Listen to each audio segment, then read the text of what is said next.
Welcome to Facts TV News, where everything is true. Man nude body found in St. Mary. The nude body of an unidentified male was found on Wallsford District in Gale, St. Mary on Thursday morning. The body is believed to be that of a Mr. Larson, otherwise called Fox, who is said to have been missing since Sunday, the police are reporting. Information reaching reporters is that around 9 a.m., the residents found the partially decomposed body lying face down in a stream. Police said the head of the deceased was beneath a large stone, not compressed, and there were 3 stones on his leg. The stone of the leg could have been thrown or placed on him, the police theorized. The area of the stream is below ankle level, the police said, and the flow of the water is extremely minimal. Initial reports indicate that a search was previously conducted in the area by residents for Lawson, but he was not seen. It was not yet ascertained if a missing person report was filed. No visible marks of violence were seen on the body, the police stated. Construction worker falls to his death in St. Andrew.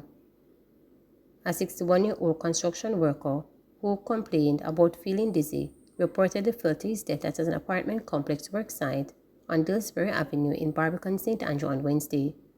The police have identified him as Ransford Grant of Darlingston District in Westmoreland.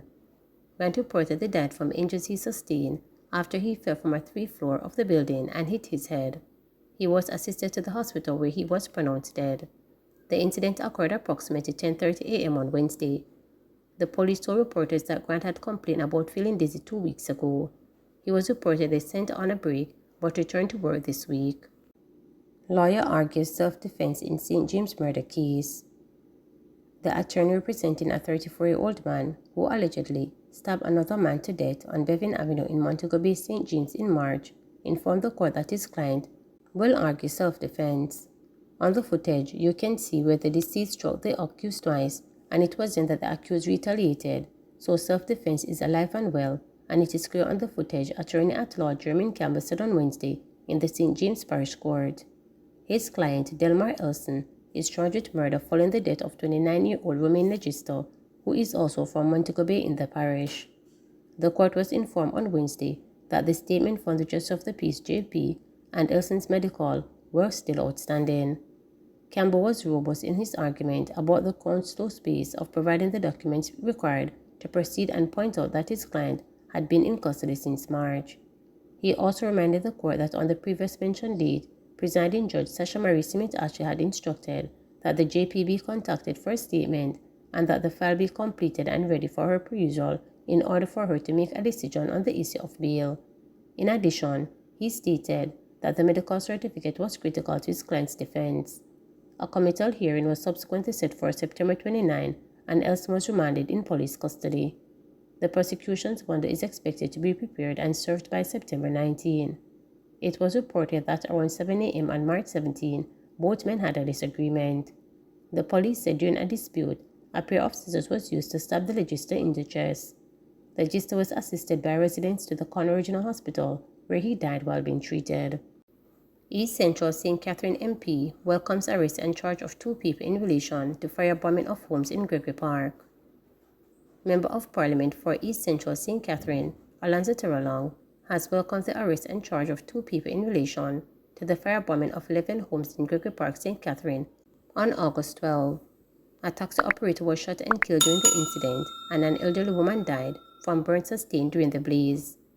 Deputy Commissioner of Police Fitzbailey announced that 24-year-old Nigel McCarthy and 21-year-old Odin Folder were charged with murder, arson, possession of a prohibited weapon, unauthorized possession of ammunition, and being part of a criminal organization in relation to the incident. Reacting to the charges, MP Terralong said community members are hopeful that the other persons involved in perpetrating the crime will also be brought to justice. The police officers have given their commitment, to ensuring that those responsible for that heinous act, that act of terrorism that led to, 11 houses being burnt in one community, 4 houses being burnt in another community, leaving more than 60 persons homeless, and of course the death of 2 persons, rum punch, and of course, Miss Sweeney, an elder of 72 years old who was most beloved in the community. The police have given their commitment and they're doing just that. So, of course, from my part and the part of the residents, they're hoping that all members of the terrorist gang who were involved in the crime, that they will be pursued and that they will be dealt with the strictest of the law. My mind is not on election, stated Holness.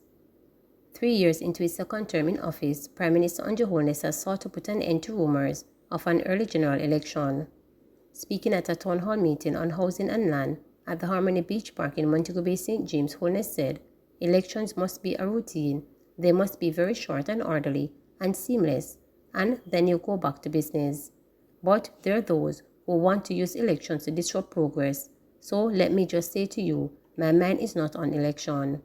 He continued, my mind is on ensuring that those who are at the base of society, who still have not yet felt the change that is happening, that they will get the chance to, because your government is not taking its eyes off managing your business and your affairs.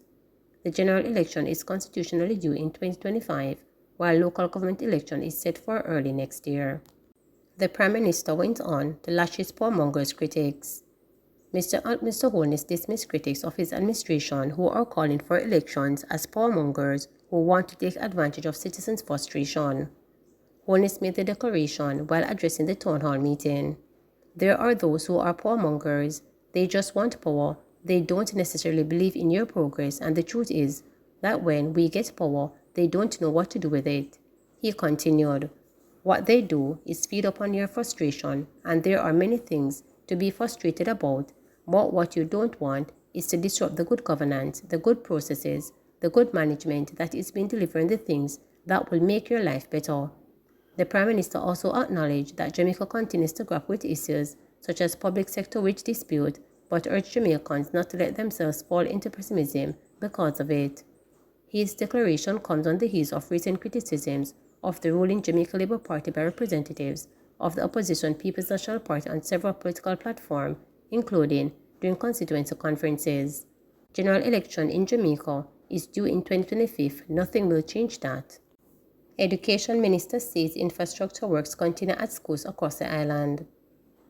Education Minister Favour Williams says provisions are being made for more infrastructure upgrades this academic year, especially for students with special needs. A number of schools have indicated they have students with special needs and require the construction of new or additional ramps.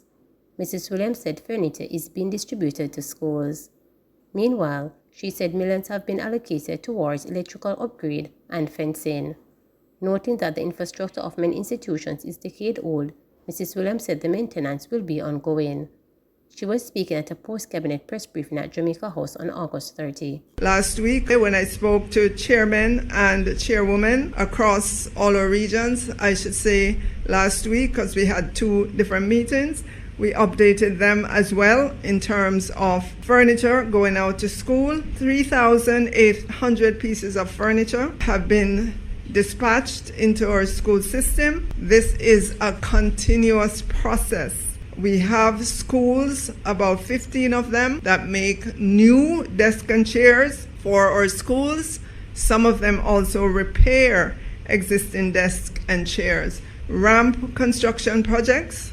During the month of August, we received a new list from our principals, and 32 schools indicated that they will have students with special needs and will require the construction of new ramps in about 24 of them and additional ramps in 8. So the procurement work has started. Additionally, just this fiscal year, $317 million was allocated to electrical upgrading projects and fencing projects. And just to break that down quickly, $244 million was allocated to carry out works in 47 schools in terms of upgrading their electrical. $73 million was allocated for fencing in 56 schools. Again, the maintenance work at our schools is perpetual. It continues. It does not stop. We have 1,010 schools across Jamaica. The infrastructure of many of our schools is decades old. It does not stop. Please remember to subscribe, like, share,